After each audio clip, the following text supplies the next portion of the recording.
Ladies and gentlemen, please welcome Chairman Jim Scannell and Chair-elect Randy Smith.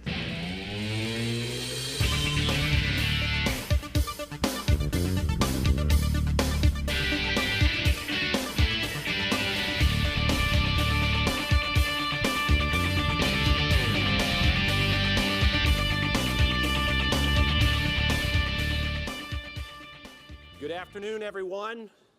Welcome to our closing general session. Hopefully you've had a great couple days. It's been a busy few days here in Las Vegas, and we hope you've benefited from the education and networking opportunities made available to you through CoreNet Global, and our many speakers, sponsors, exhibitors, volunteer leaders, and staff. Let's give them all a round of applause.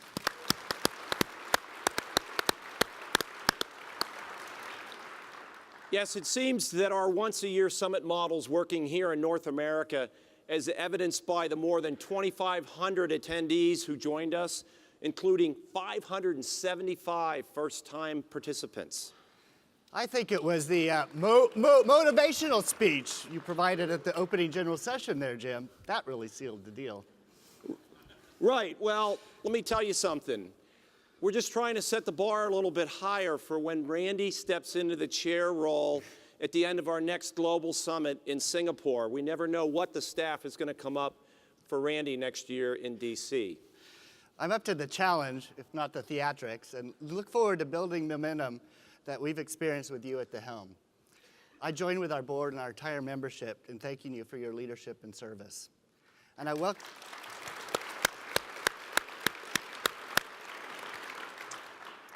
welcome the opportunity to work with members and staff in support of our strategic priorities next year. You know, I am quite proud of all we've done as an organization, and I say that we because as a member organization, it's really everyone. And the focus that everybody's had on adding value really in 5 key areas that we've focused on over the past year. First, we've been working to ensure that the companies for our members receive the value for their employees' engagement in CoreNet Global, because that's really the key. That's right, Jim. We're still an individual member organization, but the companies we serve are equally important. New initiatives like our new benchmarking service is a great example. We now have more than 26 companies participating in 5 cohorts across technology, of which Oracle is a member, financial services, manufacturing, insurance, and now retail. The launch of our corporate real estate demand side index in partnership with Emory University and our advocacy efforts, including a comment letter to FASB. These also raise the profile of our profession and professional association in mainstream business media and help us add value to our enterprises. You know, the second area we've really been focusing on over the past year has been to expand our global footprint, and we've really had an emphasis on China and India. We've experienced significant growth in China following a successful summit in Shanghai in March, and we'll hold a sustainability conference in Beijing next month. We're also working to reinvigorate our India chapter and build the pipeline of talent there. We've developed a new partnership with the Royal Chartered Institute of Chartered Surveyors online learning platform where we'll deliver our core fundamentals course. You know, the third area that we've been focusing on has been transforming our global summit model, as evidenced by the many new elements that you saw introduced here and were also used at our highly rated and attended Amsterdam Global Summit. Please join me in thanking the staff and the many volunteers who helped make this event possible.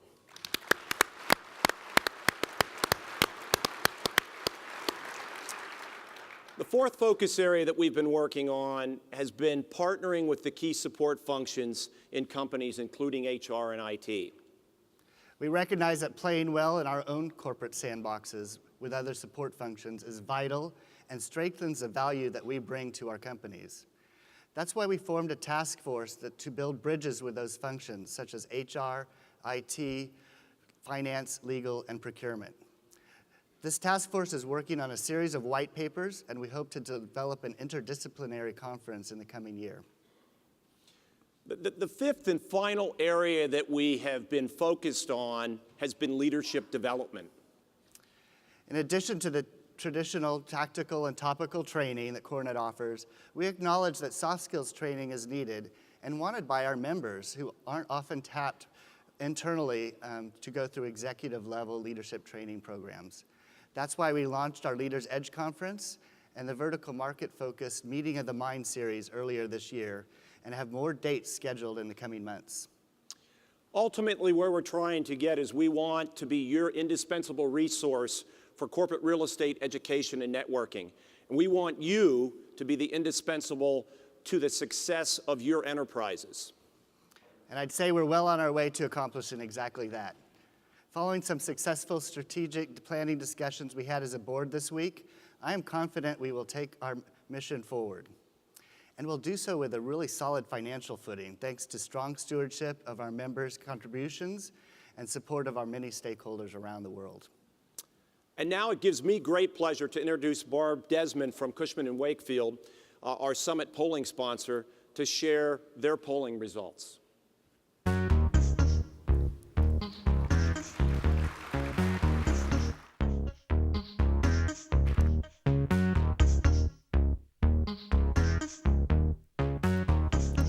Well, good afternoon, everyone. It's a pleasure to be here, and I'm representing Cushman & Wakefield to give you the results of the Workplace Transformation Barometer Survey. Now, that's quite a mouthful.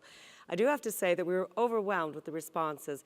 As of last night, we had over 380 responses from the group, so that's terrific.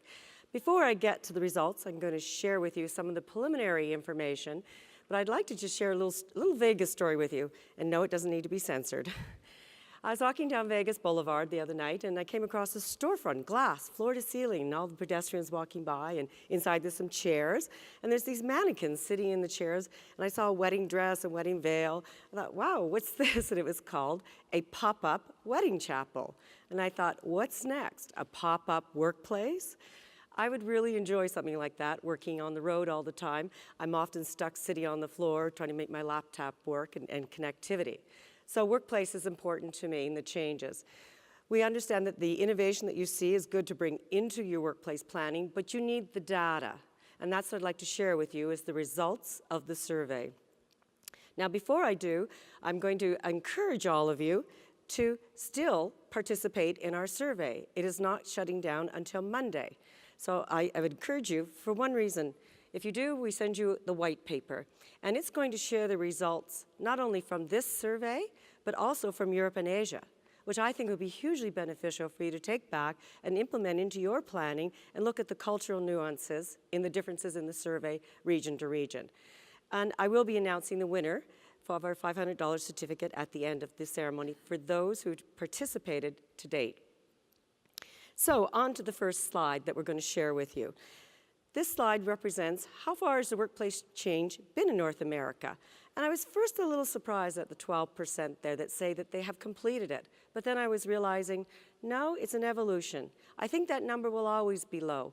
It doesn't ever stop. It continually evolves. And what I was exceptionally pleased was to see that 65% are in planning and doing the changes. That is terrific progress.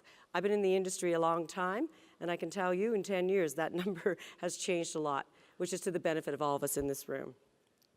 The second slide now relates to what was the success of the program. And what I was really pleased with was 0 failed. Now, I can remember 10 years ago when that number would be a lot higher. There was a couple of attempts at it and it failed. So this is a true indication that progress is being made and substantial progress. We have over 52% that say their objectives are being met and even exceeded in 10%. I think these slides will be valuable for you as you go back to your office and look at these results. These are only a few flavoring. There's more in the survey. So how effective has change been in helping organizational goals? Of course, that's all what we're trying to achieve here. How are we helping our organizations evolve? Look at those numbers. 80% said effective and highly effective. That is truly a positive response. Going to the next slide, top workplace elements implemented in North America. I don't think this is a surprise to anybody. We can see that there's office planning, open planning, flexible layouts, furniture. I don't think this is a surprise to us. The numbers and percentages are quite high. I think that's terrific. And I'd like to see, as we do this survey year over year, see the numbers in the other areas grow. One thing I'd like to see on this is the increased communication tools, the chat, the Twitter. I am certain that when we look at the numbers from Asia and Europe, you'll see it much higher because they've got different languages, 40 different countries in Europe. I'm sure their use of the chat is much greater than it is here in North America. So I hope you'll find that statistic interesting as well. And on to our last slide. This one was a surprise to me, really. Out of the 5 categories, there was only 10% variance. And I was watching this last night because I thought, nah, this stat can't be right. It can't be right. And I kept watching it, and it stayed the same. The highest is resistance from managers. I mean, when we know what our blocks are, we can plan for it. I think that that's something that's probably overlooked. I would have thought funding would have been one of the largest #1 ranked issues for our obstacles. So I hope that you can see from the data here that this information will help you go back, present to your executives, and then lay out your plan on how you deal with implementing workplace. So I'd like to announce the winner of the gift certificate, and it's Wilson Martina from Diageo, and we will be in touch with you, Wilson, in that regard. So congratulations to Wilson. And also, I'd very much like to thank you on behalf of Cushman & Wakefield and all my colleagues for CoreNet putting on such an excellent summit here. It's been terrific. I've had a great time. And also to all of you who participated in the survey, we appreciate your contribution. And again, I encourage you to respond to the survey if you haven't done so you can get the white paper at the end. Thank you very much. And now, for a look beyond the horizon, please welcome thought leader, technology entrepreneur, and author, Scott Klosowski. Ladies and gentlemen, please, would you bring your attention to me for a feast for your eyes to see, an explosion of catastrophe, like nothing you've ever seen before. Watch closely as I open this door. Your jaws will be on the floor. After this, you'll be begging for more.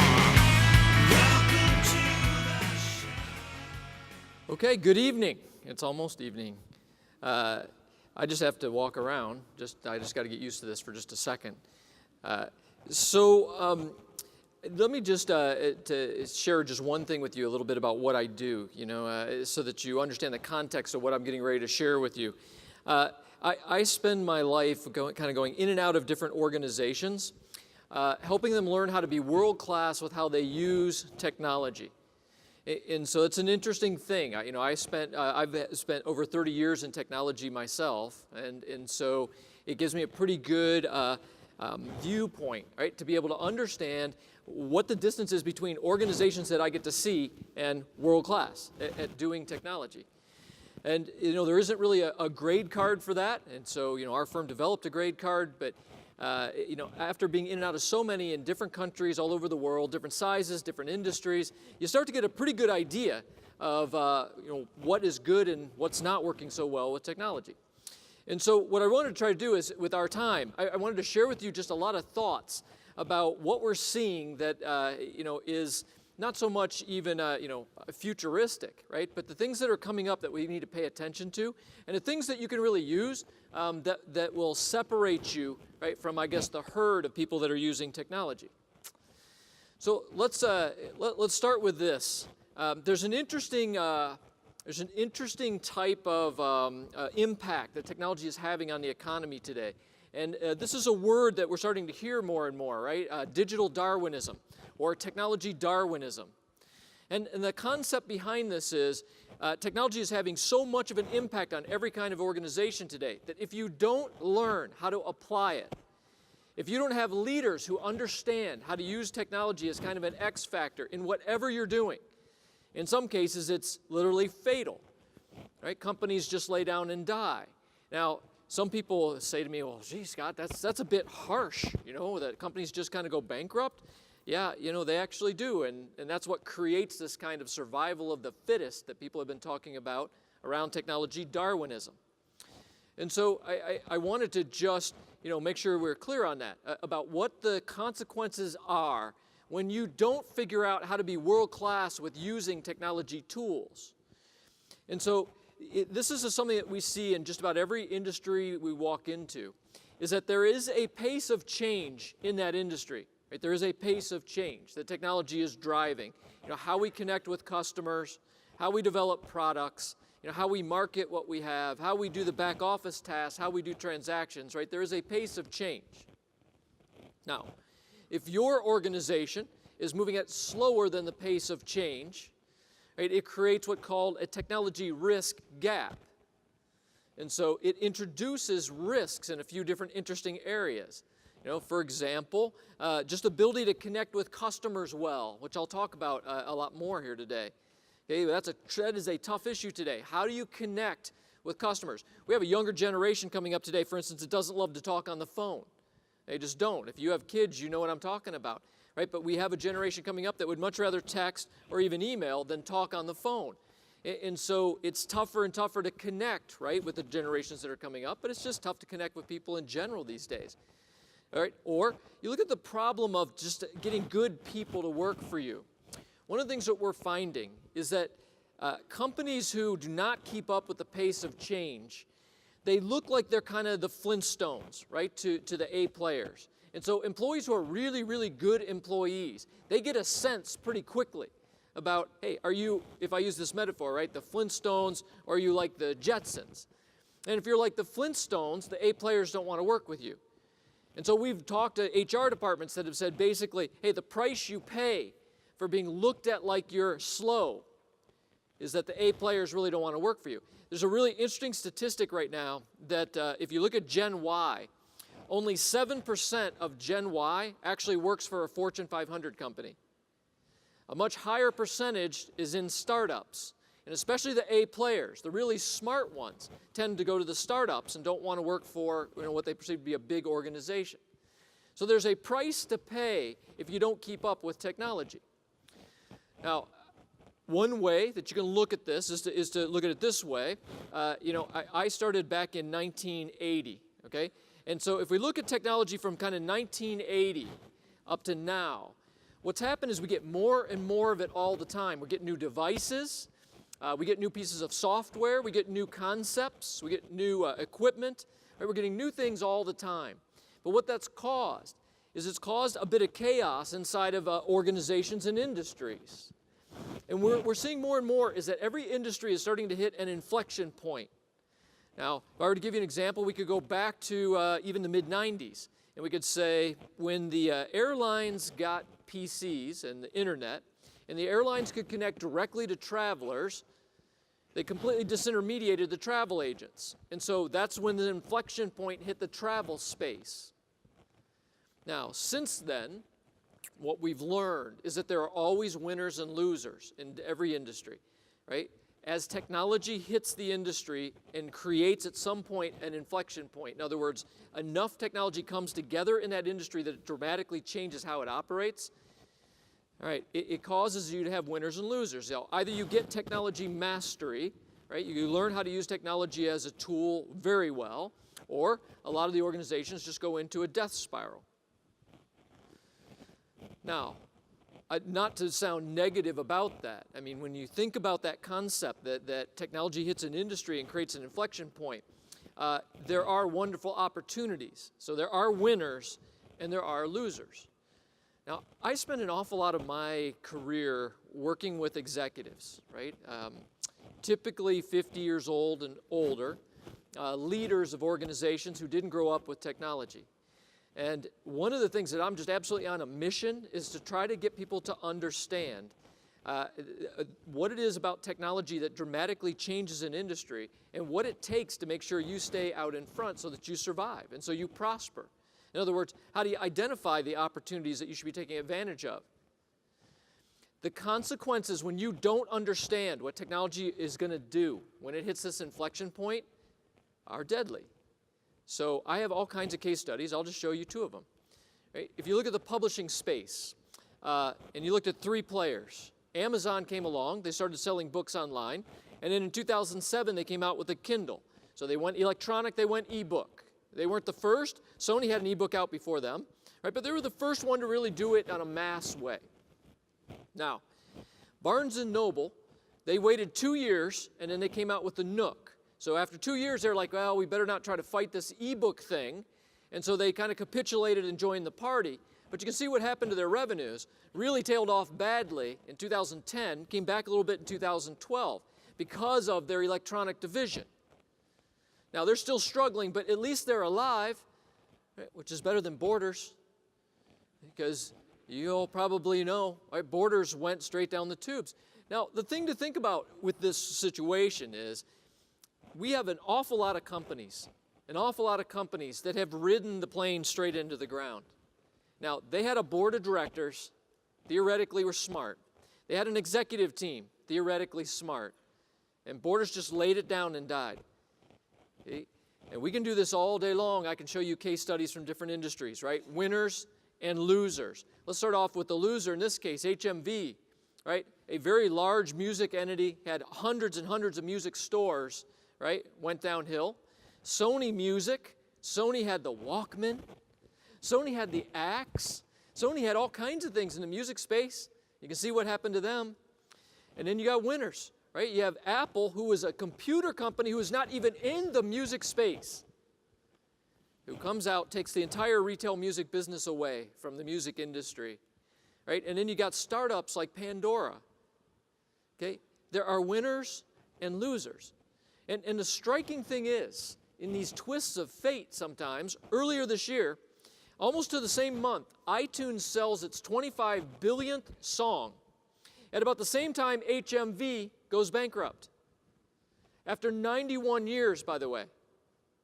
Now, again, I got slide after slide after slide. I could talk about this, but you know, just to refresh everybody's memory, Kodak, you ever heard of them? 135,000 employees. I mean, this was a company that had patents on digital photography, patents.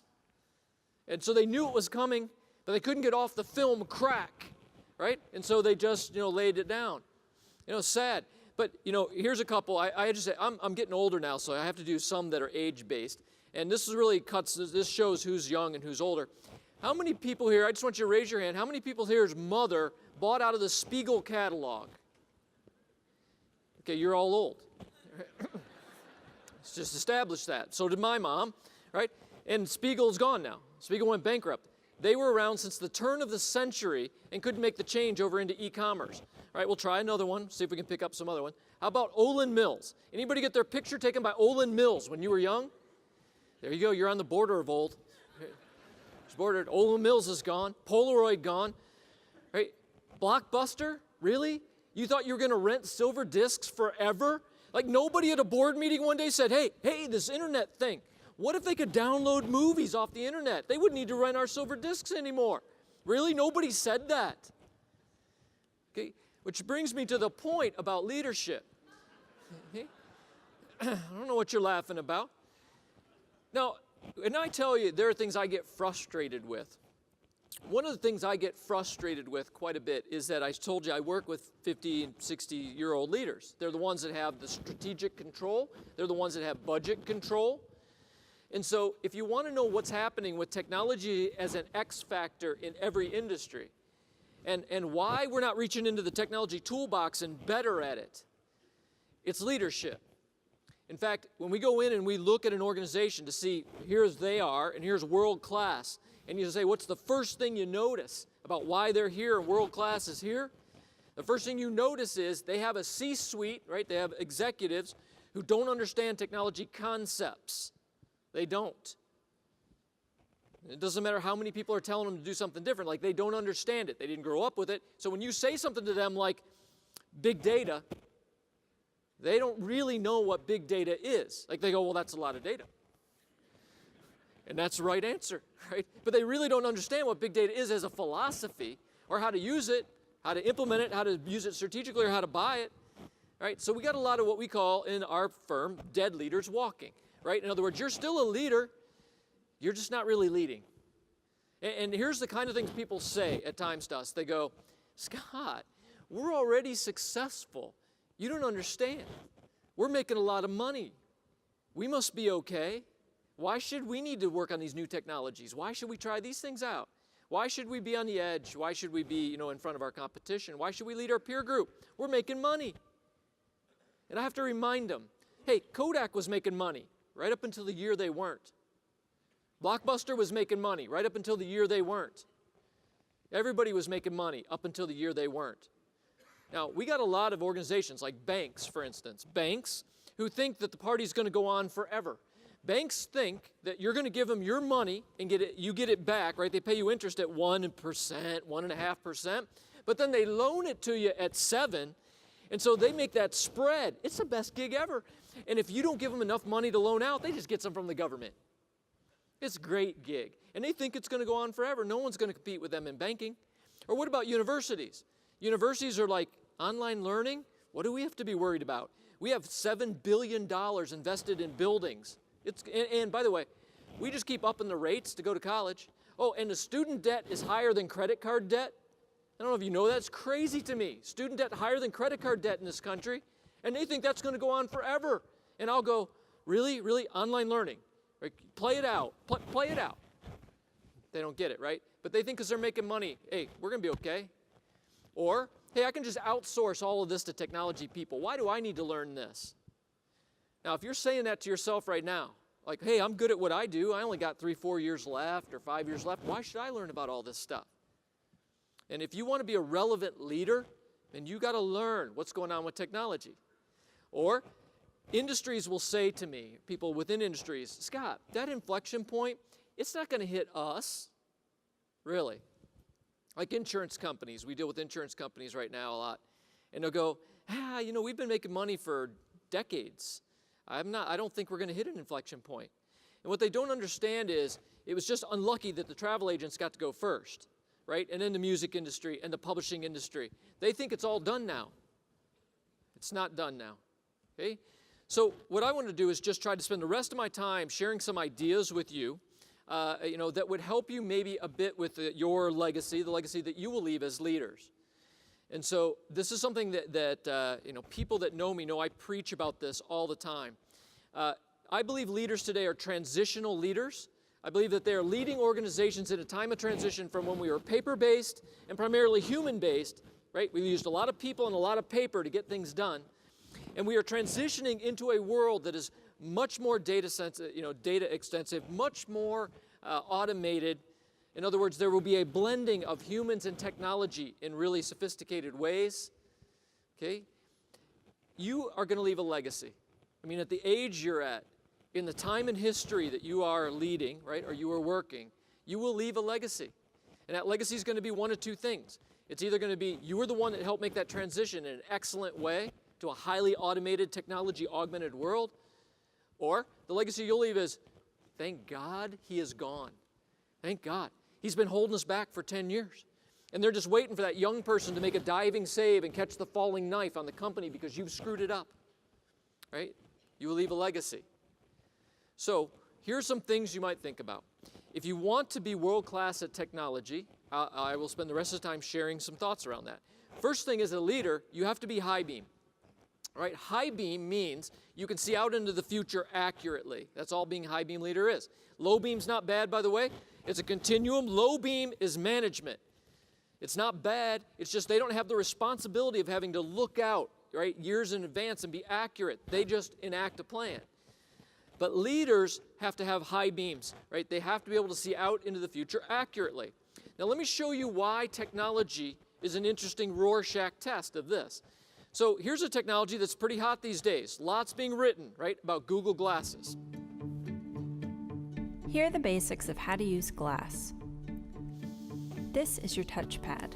It runs from your temple to your ear. Tap the touchpad to wake up glass. You should see the display above your line of sight. Adjust it to see everything. The home screen shows a clock. This is your timeline. It's a row of cards. Things to the left are happening now or coming up, like the weather, an upcoming flight, or an event in your calendar. You can tap on any card to see more. Swipe down anywhere to go back to the timeline. Cards to the right of the home screen are from the past, for example, messages, videos, or photos. Tap on a photo to share it, and choose one of your friends.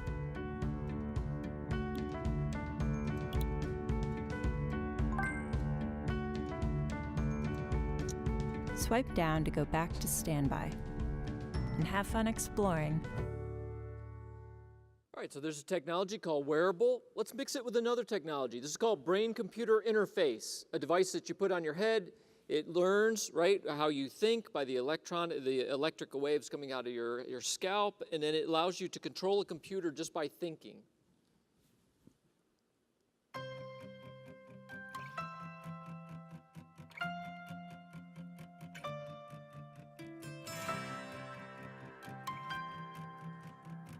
I'm here today to introduce you to Muse, the sleek new 4-sensor headband from Interaxon that gives you a new way to interact with technology.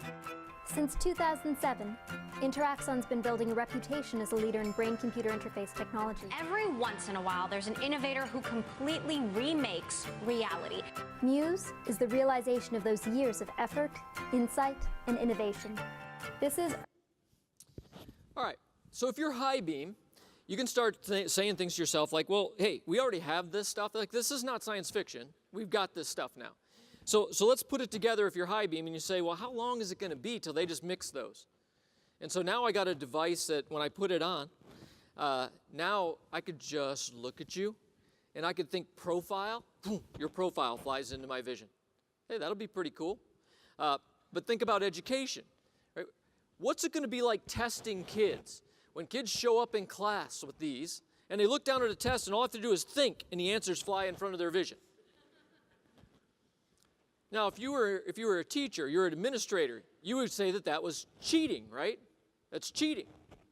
And so you're going to ban them. Does that sound familiar? Again, when I was a kid, they banned calculators because calculators were cheating, and then like 5 years later, they were required. And then when my son was young, they banned laptops, and then 5 years later, it was required. And then they banned mobile devices, and now they're starting to be required in some schools, right? You'd think we'd learn, right? But if you're high beam, you're able to look at technology trends and go, wow, they're going to make a difference in an industry.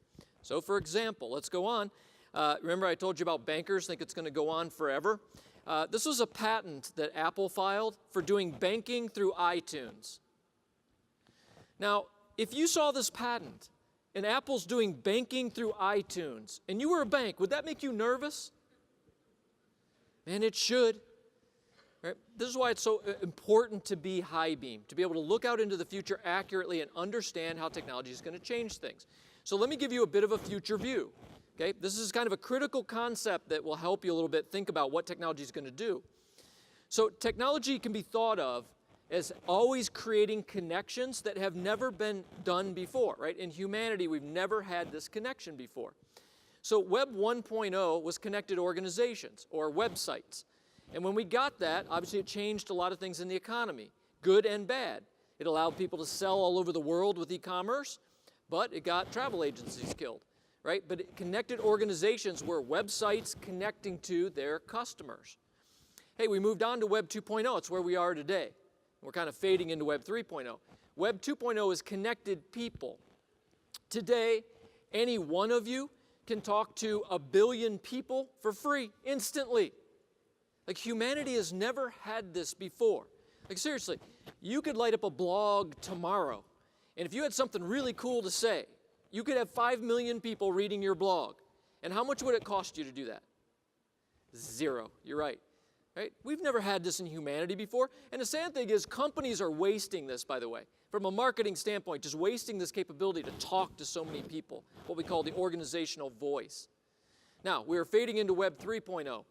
Web 3.0 is connected devices. So we've connected organizations, we connected people, now we're connecting devices. Now, this is called pervasive computing, or the Internet of Things, or the hot phrase now is M to M, all right, machine to machine. Right? And what happens is devices are all internet connected, devices are all intelligent, they talk to each other, right? And then when I say devices, we're talking about light switches, HVAC, your car, televisions, appliances, right? The sprinkler system, your pool heater, every device having some amount of intelligence and talking to each other over the internet.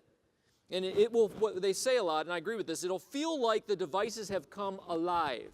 So for example, my daughter just turned 16. Right? In this world, what will happen is when she gets in my car, the car will know it's her. And because the car knows it's her, the radio will not go above 75 decibels. The speed limit, the car will max out at 65 miles an hour, no matter how hard she presses on the gas pedal. And the best thing of all is, the car will not drive outside of a 30-mile radius of my house. The engine dies, right? It's an intelligent device, right? But every device will be intelligent. Your lights in the building, the HVAC systems in the building. You know, I work with a client that's built what's called BI, Business Intelligence for Buildings, BI for buildings. They monitor everything in buildings. They monitor the CO2 levels in the rooms, and they adjust the HVAC on the CO2 levels. Like the building is almost alive. All right, Web 4.0, connected information systems or connection platforms, right? So this is a world where every organization connects to all kinds of other organizations' data flow, so they can do more predictive analysis instead of forensic data work, which is what we do today. Like today, we do so much forensic data work, and we're struggling just to get up to real time. But in a world where your organization can automatically be connected to the weather service, so that you know what's going to happen with the weather, and you know what the weather impact is going to be on your building, or on your product, or on your sales, right? And it's all predictive analysis, you know, that's a connected information platform world. Data flowing, like data just doesn't flow today. Web 5.0 is humology. We'll talk more about humology later, but humology is the concept that humans and technology are integrated at very deep levels. In other words, now you have that brain-computer interface. It's subdermal. You just look at a screen and think, and the screen does what you want. You know, you've got retinal projection, you know, and this will be fairly normal. Now, the thing I want you to understand about this, about connections, what is going to happen to us is that people and devices are going to literally all start connecting in a way that forms a net. I mean, literally a net that connects us all.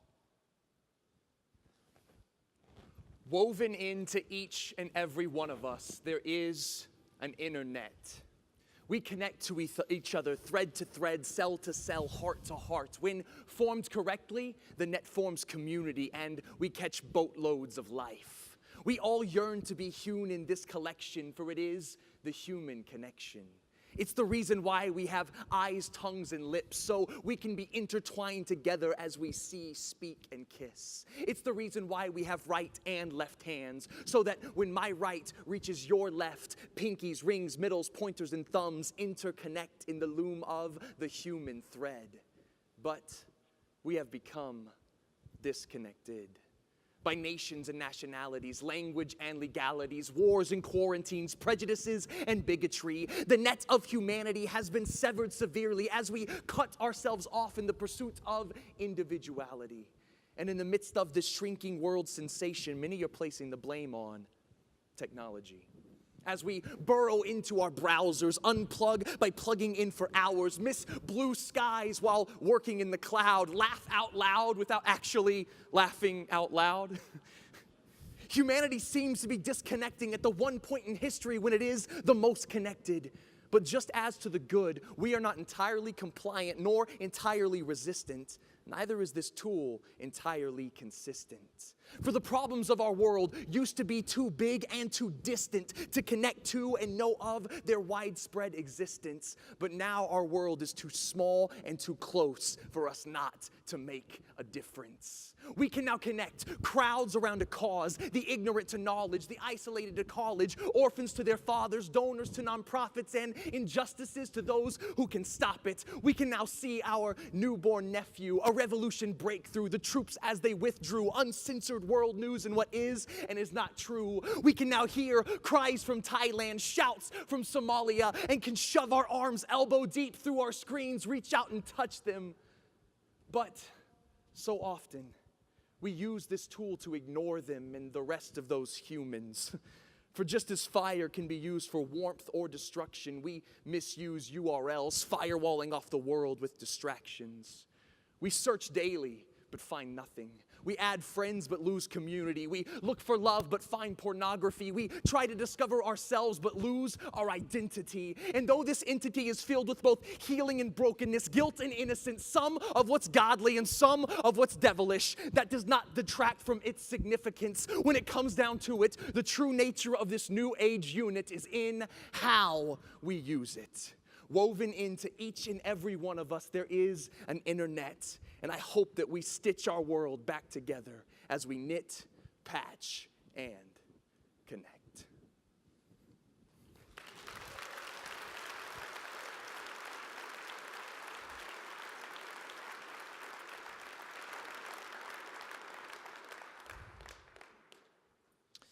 If you're going to understand how to connect technology well, you have to understand there are really two sides of it. This is the way to look at it.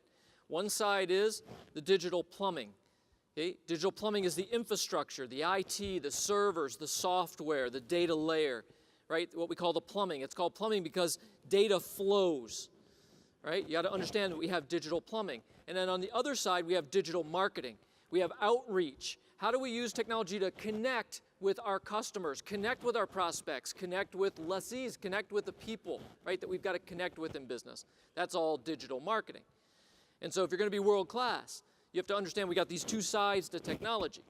And the way that the two sides get used is this, right? Once you get technology mastery, you can start focusing on what we call profit amplification. Profit amplification, right? I might be a technical guy, but I'm a businessman, right? And the reason businesses exist is to make a profit. And so what we can do, right, with digital plumbing and digital marketing is that we can use digital plumbing to lower our costs because we can better integrate humans and technology, right, and streamline processes so we can lower costs while we use digital marketing to raise revenues. And if you can flatten out your costs and you can raise revenues, that's called profit amplification. And that's something you should be seeking to do with technology. If you're a leader, that's how you want to apply it. How am I using digital plumbing to lower costs? How am I using digital marketing to raise top-line revenue? Right? It's just a concept to understand. Now, let's talk about that a little bit. When I talk about plumbing, I could talk about it for 2 days, but I'm just going to talk to you about a couple things inside of plumbing. The data layer. Right? Today, these two words, right, big data and business intelligence, BD, BI, right, they're hot topics. Now, the thing I want you to understand about this is these are philosophies. These are not pieces of software necessarily, right? We use software, we use data warehouses, data marts, right? But these are philosophies. In other words, big data is the philosophy of more data is better. More data gives us more visibility, more analytics. It helps us have more visibility into what's going on. We can see patterns, we can see anomalies. But what I get sometimes is the executive that says, dude, can you slap some big data on me? I need me some of that big data. I read about it in Forbes. We need some big data, okay? And yes, you do, right? Business intelligence is a philosophy. It's data mining. It's how do I go find value out of that data? So I just want you to understand these concepts. I'm going to run through this with you just so if, in the future, if anybody ever says to you BI, I want you to really understand what BI is. Because we say these letters, these words like everybody understands. Business intelligence is not Cognos. It's not iDashboards. Okay? It's not Tableau. It's not ClickView. Those are all tools that help us do BI. Here's what BI really is. BI starts with a platform of big data. In other words, the more data you have, the better quality it is, the better it flows, right? That's the basis we build BI on top of. The next layer is just custom reports and dashboards. This is where most people are today. They're just trying to create custom reports and get custom dashboards built on top of the BI. But BI actually gets interesting at the next two layers. So the next layer, which is probably my favorite right now, is the rules layer.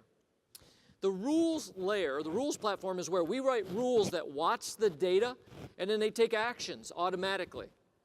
And normally in a company we go into, we'll work with a client, we can develop hundreds and hundreds of rules by asking leaders and humans, what do you look at? Like when you look at reports, what do you look at? What are you looking for? And you go, well, I'm just looking to see if revenue's going up or going down by more than 5% over the course of a month. Or I'm looking if I see the conditions which might tell me that a tenant's going to leave, right? I look for these conditions. These are all rules that are in your brain. And we can turn those rules into code that just watches the data and it just alerts you. But then you don't have to watch it anymore, right? Now you're free to go do what humans do well. You can shake hands, go golfing, right? You can sense my emotions. You can be creative. You can do what humans do instead of staring at spreadsheets, right? Or staring at dashboards. I love the rules layer. because when you automate the rules layer, it frees people to do things that humans should do. Sad thing is, we've had rules for a decade. What we don't have is leaders who understand how to use the rules. I mean, it's literally like I got a toolbox and I got a Dremel tool in it, and you need to cut off a nail, and you're over there with a hacksaw because you just don't know what a Dremel tool is. That's kind of where we are with rules.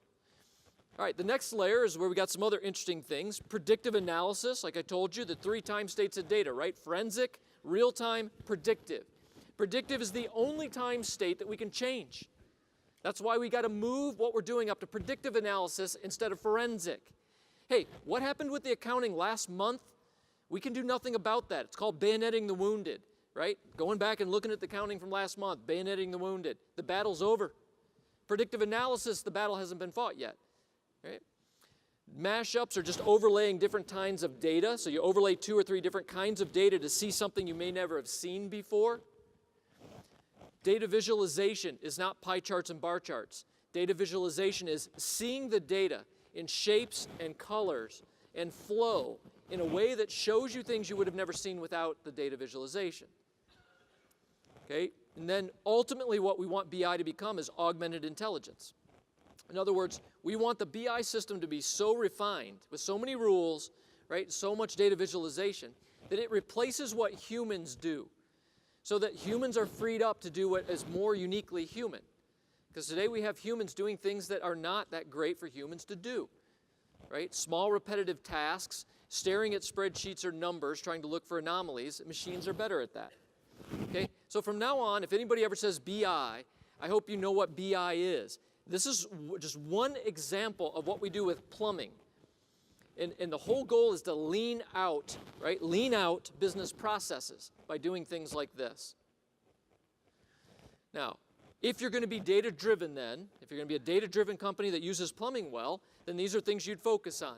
And the first thing is you want to gather more information or more data than your competitors or your peers. So let me give you an example. Customer data. One of the saddest things to me right now is people gather very little customer data or prospect data. Typically what we've done is we gather just enough data to bill somebody. Name, address, telephone number, email. Like, I just got to gather the information to bill you. We don't gather 50 fields of information so I can know you. That'll come up later here in the talk about why that's important, right? I just gather enough to bill you. Oh, and by the way, I don't worry about trying to gather information on 1 million people. I just gather it on 1,000 people, right? So you want to gather more data. Data is an asset. You want to gather more data than your competition. You want to constantly figure out how to use that data to find new anomalies, new patterns. And then you want to constantly use this new data, right, this new ability to make better decisions. Right? That's the way to think about plumbing and data, BI, BD. And again, this is one example of a philosophy that you should be doing with plumbing. But I wanted to spend a little bit more time on marketing. So the hottest thing for raising revenue right now is called one-to-one digital marketing. Digital marketing is made up of 5 elements. The 5 elements are web properties, social technologies, and mobile. These 3 things weave together to catch prospects or to communicate with your constituents or your clients or whoever. The 4th element is traffic drivers. So how do we do SEO, SEM? How do we drive traffic into our net? And then the last element is measurement systems. How do we measure conversion rates? How do we measure this thing? Now, when I say measure it and the engines and all that kind of thing, understand this. One-to-one digital marketing means that I have built a big database of information so I know how he is different than you and how both of you are different than her. And you are all clearly different than her. I can tell by the Washington Redskins jersey she's got on, right? And so if I don't know more than 6 fields of information on you, how do I do one-to-one digital marketing? Okay? It's not just digital marketing, it's one-to-one. And the way to think about this is we have the ability today to create an engine of revenue. An engine of revenue. I don't care what you're doing. I don't care if it's, managing property, whether it's an insurance company again or it's banker. Every organization has an ability today to take digital marketing and turn it into a predictable engine of revenue. Now, I want to just make one very clear point. Again, a subject I could talk about for a long time with you. Today, buyers and consumers, it doesn't matter whether you're B2B or you're B2C, this is irrelevant. Just people who buy, people who rent, people who acquire, consumers or buyers. Today, a lot of research is showing that what they are feeling like more and more is that companies treat them like they are just meat with a wallet. In other words, you don't care about me personally, you just care about getting my money. We're past being mad about customer service. I mean, now it's like, hey, it's like people don't really care about us. And there's a lot being written right now that as the world becomes more and more commoditized, like everything becomes commoditized in the world, as that happens, the only thing that will separate your company, right, or your organization is building a tighter relationship, a value-based relationship with your customer, right, or whoever that is. And so I just wanted to show you, like one-to-one digital marketing, when you point that engine, and you're trying to get your website and your social technologies and your mobile applications all dovetailed, this is the kind of thing that we're doing today, is we're saying, all right, there is a hierarchy for how we connect to the world. Whatever your organization is, there's a hierarchy. It doesn't matter if you're a small company or a big one. And here's the way it looks. Digital outreach is, what's the role you play out in the world? So what are you expert in? What do you do on the internet? What assets do you create? What slides? What infographics? What videos? Like, what do you create that just improves your brand and shows people on the internet that you are a strong player in your industry? Right? That's the top of the hierarchy. It's just, hey, how do I show the world that we're good at what we do? Next level down is, how do I just do customer engagement? I'm not selling them anything. I just want to talk to them. I just want to provide value to them on a one-to-one basis. So I'm going to talk to him one way. I'm going to talk to him a different way. I'm back to you, right? Very different for you, okay? Now, that's just, I'm not trying to sell you on anything. I'm just trying to create value for you. That's customer engagement. Next is online reputation. When somebody searches online for your organization, what do they see? If they go to Glassdoor, what are your employees saying about you? If they go to pissedconsumer.com, are there articles about you? Right? So how are you managing your online reputation? Then we get to, how do you drive behavior? Now we're down to digital marketing. Right? How do I try to get somebody to buy something or rent something or do something, right? Then you get down to target market. Okay, I only want to market to women who are over 35, who have 4 kids at home, right? I want to do target marketing. And then we get all the way down to the individual connection. I'm back to my lady in the Redskins jersey. What is your name? So I can just use your name. What's your name? Joanne? I'll just call you Joanne from now, all right? All right? So how do we get down to where I can just market to Joanne knowing that she's just, you know, a bit odd, right? How do I do that? All right, a hierarchy of connections. This is where you point something like digital marketing. Now, digital marketing is a huge field. I'm just trying to give you an example of the difference between people who are world-class at technology and people who aren't. People that are not world-class do not understand digital marketing and do not understand how to build connections with their constituents. They just don't. All right, when we talk about connection, I mean, we probably ought to at least mention mobile, right? And so let me just tell you real quick about mobile, right? I thought this is an interesting statistic. I've seen it in a couple places now. 150 times a day, right? We're looking at mobile devices. Now, what psychologists are telling us today is that these aren't just mobile devices anymore. So look at this picture up here. Thank you. Thank you. It's not coming back. All right. This picture, the top one is, of course, when they elected the Pope 8 years ago. The bottom one's when we elected the new Pope. Would you please look at this and tell me, what is the difference between these two pictures? Anybody? 8 years. Think about that. In 8 years, the difference, right, with these mobile devices. Now, the mobile devices, just so you understand, the role they play in our lives, psychologists say, is as an outboard brain. Now, the reason they're an outboard brain, they say, is they do 3 things for us. One is they store memory for us. They store addresses, birth dates, anniversary dates, right? They store things so we don't have to memorize things anymore, not small bits of data. They also solve problems for us. They follow people around. They look at when they run into a problem, how do they solve it? High percentage of the time today, the solution is coming off the device. One day I saw these kids, 16-year-old kids, side of the road, flat tire, 2 kids huddled around their mobile device, watching a YouTube video on how to change a tire. True story, right? All right, they also are access to huge amounts of knowledge. It used to be we went to our brain for knowledge. Now we go to the device and our brain for knowledge, and the device, frankly, has lots more knowledge than our brain. Right? It's very interesting. So these are the things, right, that this make it an outboard brain. Now, not only is it an outboard brain, it has become highly addictive. Right? Highly addictive. And so, you know, I have a niece, and the niece, one day, I get a call from my sister, and my sister says, hey, we got to talk to Abby. Abby, every day when we go to wake her up for school, we're finding a Ziploc bag in her bathroom. And I said, what's the problem? And they said, well, we think it's crack. Now, Abby's a pretty good kid, and my first two thoughts were, I'm just not sure about the crack in Abby. My second thought is, why did you call me? Like I'm the crack expert. Set that aside, right? I find out that she puts her iPhone in a Ziploc bag every morning so she can keep texting while she takes a shower.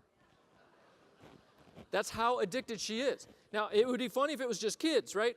But I can go grab anybody's phone, and they were paying a lot of attention before. Like she was either doing email or she was tweeting about me. I'm not sure which one.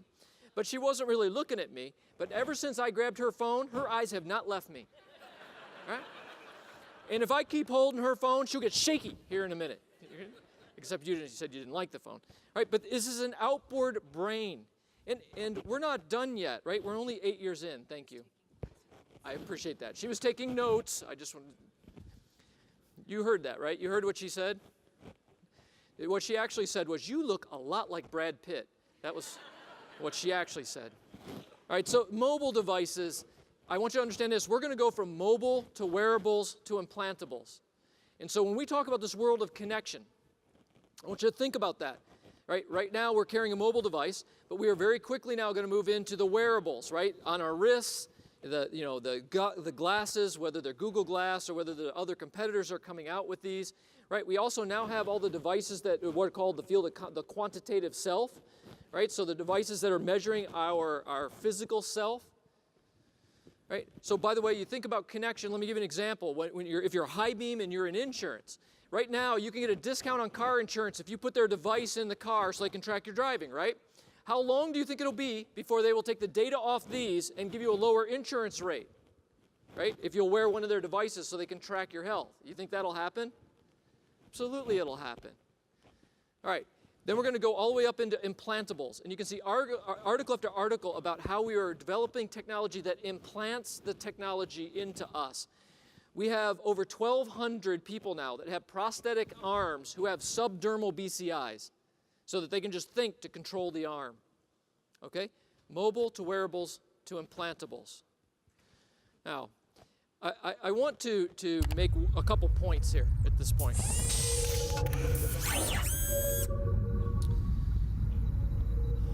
One point I want to make to you, if you understand the Star Trek reference, is that when you look at something like this, right, connecting mobile, wearables, implantables, and you say, not me, I would never have one of those subdermal BCIs put in my brain. Think about what it's going to be like competing in a world, right, where a young person has come through school, has grown up playing games where they just looked at a screen and think, and they can play at the speed of thought. And you're going to be competing with a generation that thinks a subdermal BCI is completely normal. Right? In other words, it doesn't matter whether you like or don't like some of these things that are going on with technology. They are. They just are. And the question for you as leaders is, hey, how much am I going to learn? How much am I going to play? Am I going to really learn what BI is? Am I going to build rules? I mean, the guy told us about rules. Why don't I go back and build some rules? Am I going to start to learn what predictive analysis is or how to do data visualization? If you want to swim upstream and fight what technology is going to do to your companies, it's going to exhaust you. And then we're going to be back to what kind of legacy are you going to leave. Now, on the other side of that, I love this slide about, you'll have a whole eternity to think inside the box. Technology provides a wonderful palette to do a lot of cool things. A wonderful palette.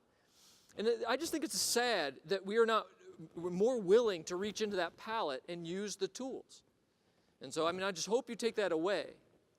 Now, I've seen a number of people kind of taking pictures of slides, and I wanted you to know this. You can have a copy of this presentation, and you can use it any way you want. I just need your email. So either jot down my email and send me one and say, send me the presentation, or give me a business card. I don't care either way. But if you'll just let me know how to send it to you. I will send you a copy of this. And then, like I said, use it any way you want. I don't care about the content. If it'll be a blessing to you, then I would love for it to be a blessing to you. All right, one last thing I want to expand on. I mentioned to you Humology, Web 5.0, and I want to talk about this for a few minutes. Humology is the concept, okay, the concept of finding the proper balance between machines or technology and human beings. We are now in a time where this has already started, okay, where we're already having to make decisions on should a human do a task or should we get technology to do a task. So for instance, insurance adjudication.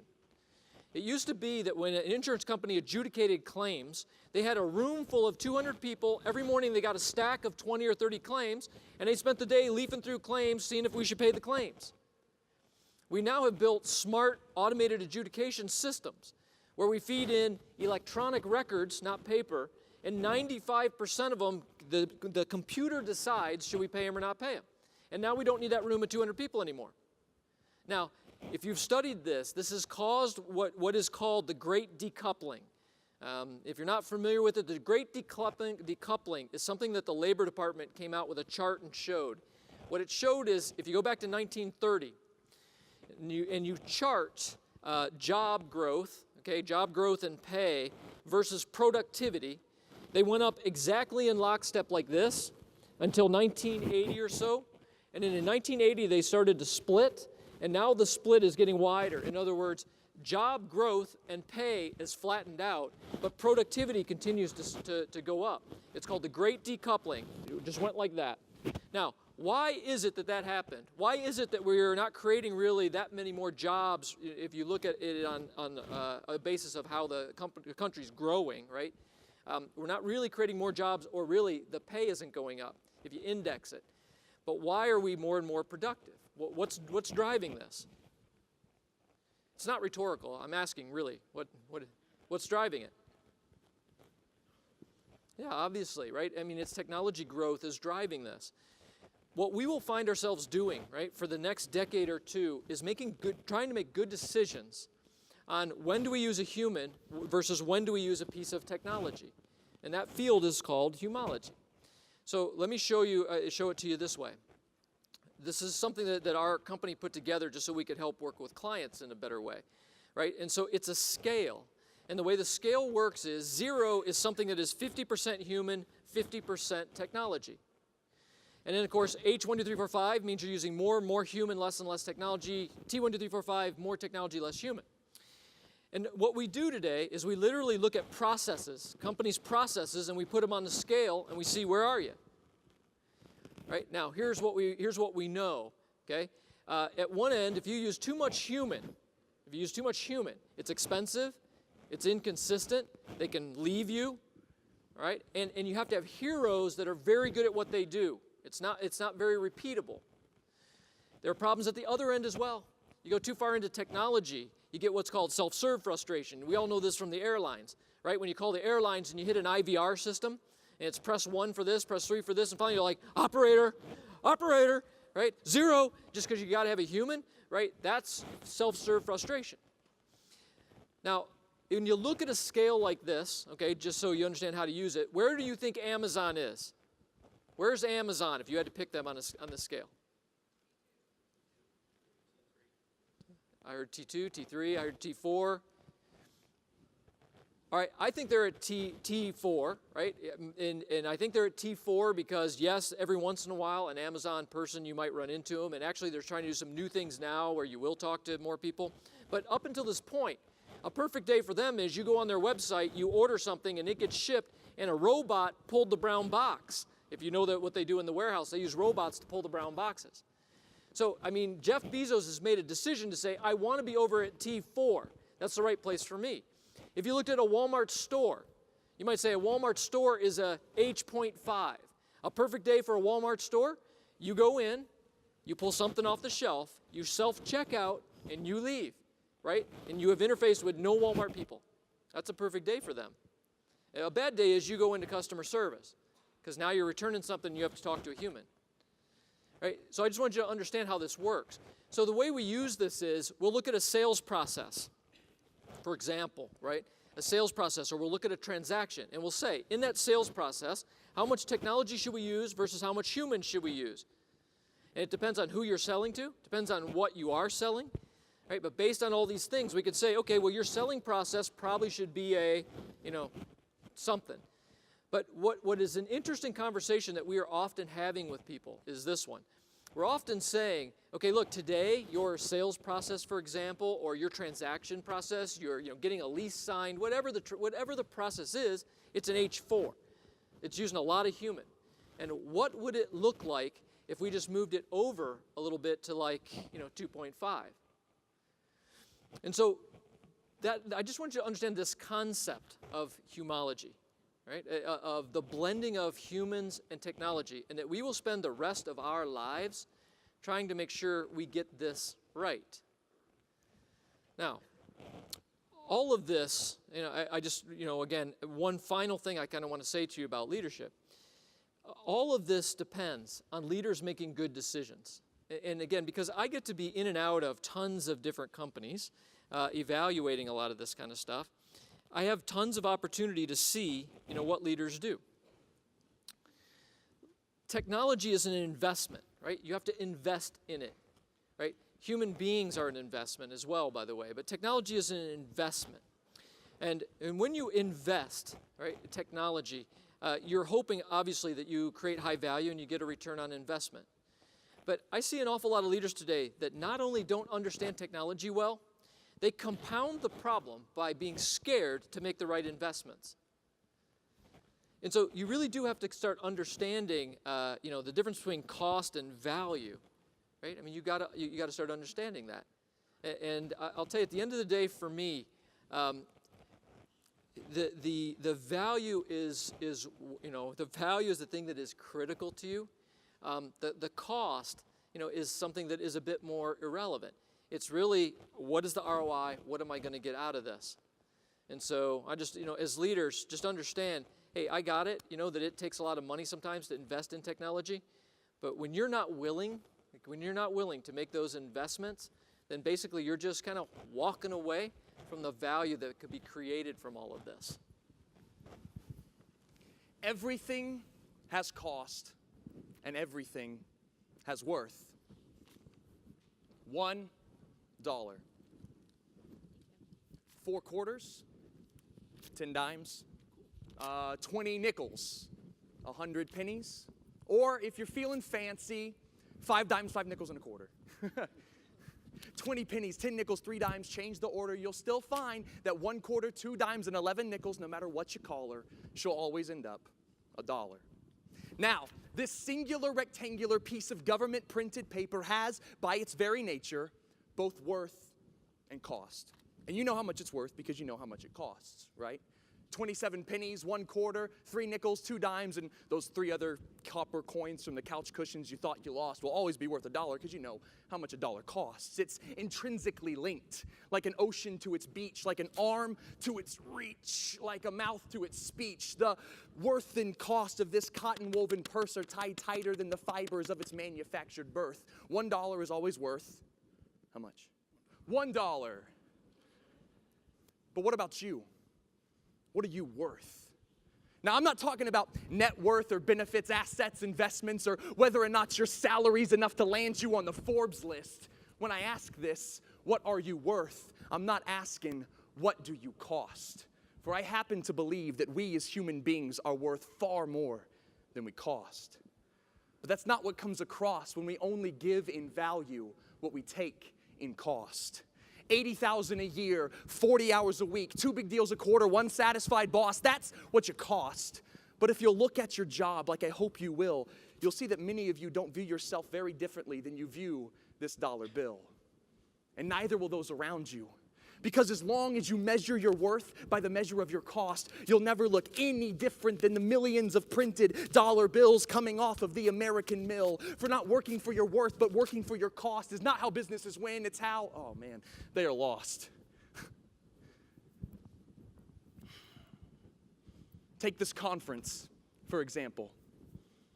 Is it only worth what you paid to be part of this meeting? Or is its true worth found in what everyone who's been speaking and you've been speaking to have been bringing? Is the worth of this summit simply summed up in the sum you summated to sum in your submission? When you go home and a coworker asks, hey, how did it go? Will you just hand them an expense report thinking that's all you had to show? No. You'll think of the value found in coming to join in over 2,000 strong, seeing what can be done when we value this collective club over just our individual one. You'll tell them the value found in listening to Jeff Hurt insert spurt after spurt of invaluable words. How we learn to have other people follow us, not because they have to, but because they want to. How to add value to an equation that couldn't even exist without you. And how one red ink pen and an on-the-border lid can make the difference between the cost of a tip and a waitress's value. You'll tell them the value found in listening to Scott Klosowski, helping us to see how technology is evolving from just connected companies to more and more connected entities. And as you add more worth, not cost, to each and every one of these, the more worth you'll have from the cost you put into your technologies. And I'm hoping you tell them about the value found in listening to this white Oklahoman recite a poem,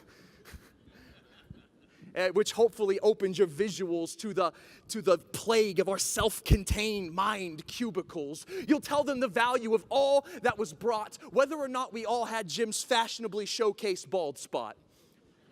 Because value is worth so much more than cost. That's why the worth that I'm bringing as I walk and as I talk wasn't found in the dollar that I'm giving and what could be bought. It's found in the worth of my words. It's found in what is being taught. And for you and your business, it's not about what you cost. It's all about what you're worth. For you are not a dollar bill. And as you give more in worth than what you're paid, what you cost will build. It's not about how much interest you make to accumulate more wealth, but about how much interest you place in others above the interest you place in yourself. It's not about how many greenbacks you get, but about how many people you give value to and how much value you give to each and every one of them. For you are not a piece of paper that people spend in order to get something else. Your most valuable asset isn't just doing what you're paid to do, but the value you find inside yourself. And as you start to give more in value than you take in payment, get ready. Because there will be someone affected by your worth, not your cost, who will honor your abasement. Don't be the paper, be the poem. Don't be the payment, be the motion. Don't be the dollar, be the words. Don't be the cost, be the worth. For when you finally start to give more in worth than you take when you're bought, you can finally let go of that wretched thing known as cost. Thank you guys so much.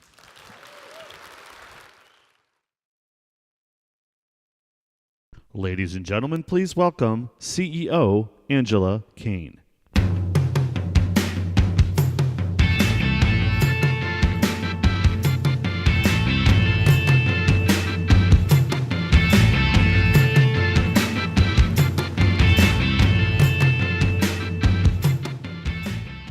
Wow, I don't even know what to say after that. I feel valued. Do all of you?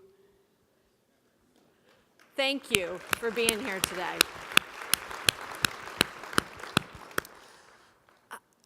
I just am in awe of that performance, and I hope that it bookends what we hope has been a tremendous event for you, that you found the value out of being a part of this CoreNet Global Summit.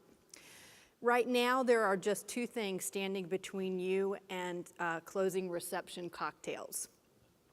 One is our prize drawing, and the second is a special invitation to our next North American Global Summit.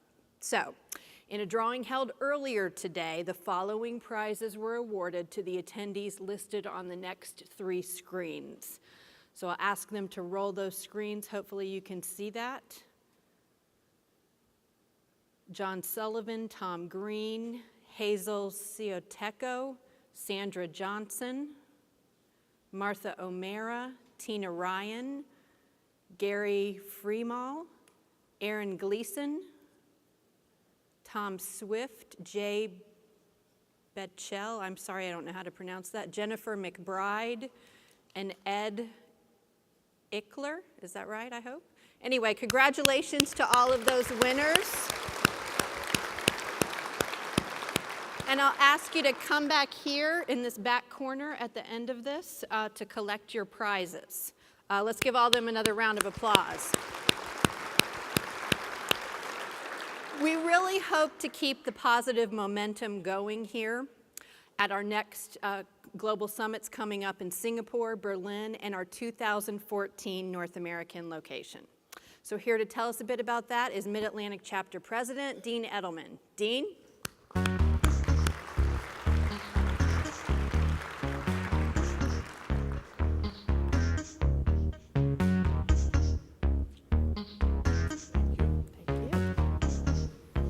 Thanks, Angela.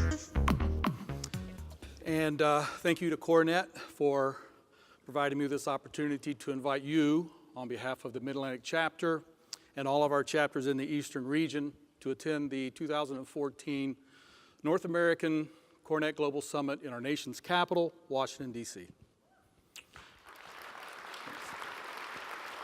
We're excited, very excited to have this event. It's slated for October the 26th to the 29th in 2014 at the Marriott Gaylord National Harbor Hotel.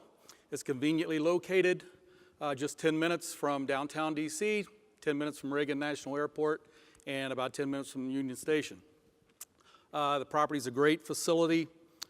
It's located on the banks of the Potomac River within views of the monuments of our nation's capital, lots of restaurants, shopping, water taxis to Old Town Alexandria, lots to do. So as this is the first time that the summit has been held in DC, we're excited to roll out the red carpet to you and encourage you to take advantage of the early registration discounts and sign up by December the 31st for super early bird savings.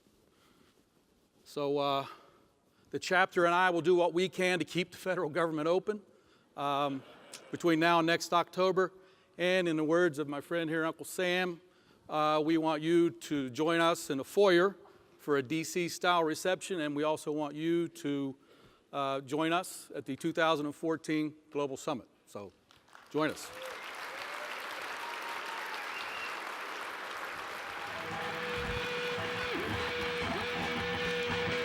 Either way, my friend.